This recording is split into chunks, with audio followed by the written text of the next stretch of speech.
বাংলা টেলিভিশনের অন্যতম জনপ্রিয় বর্ষীয়ান অভিনেত্রী পাপিয়া সেন এই মুহূর্তে জি বাংলার জনপ্রিয় ধারাবাহিক কোণে দেখা আলোতে সবার প্রিয় ঠাম্মি চরিত্রে তাকে দেখা যাচ্ছে। পর্দার সামনে যতই প্রাণোচ্ছল থাকেন অভিনেত্রী, বাস্তবে দুশ্চিন্তা তাকে গ্রাস করেছে। ওনার স্বামী বাংলা ছবির প্রবীণ ও জাতীয় পুরস্কারপ্রাপ্ত পরিচালক রাজা সেন। বর্তমানে শরীর সুস্থ রাখতে লড়ে যাচ্ছেন তিনি। অভিনেত্রী জানান, 2014 সালে শুটিং চলাকালীন সিঁড়ি থেকে পড়ে গেছিলেন পরিচালক। সেই সময় তার পিঠে চোট লাগে। তখন থেকে ডাক্তার দেখানো চলছে। বয়সের সাথে সমস্যা আরও বাড়ছে। পরবর্তীকালে আবারও পড়ে গিয়ে তার ঘাড়ে চোট লাগে।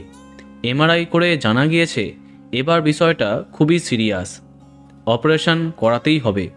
ঘাড়ের সার্ভাইকাল প্রায় নষ্ট। আমি ভীষণ ভয়ে ছিলাম, কারণ ওনার বয়স এখন 70। এই বয়সে এই রকম সার্জারি খুবই ঝুঁকিপূর্ণ। তবে জানা যাচ্ছে ঢাকুরিয়ার একটি হসপিটালে ওনার অপারেশন হয়েছে এবং সেই অস্ত্রোপচার সফল হয়েছে, এমনটাই জানা যাচ্ছে। কিন্তু তারপরেও শরীরে সমস্যা কাটেনি।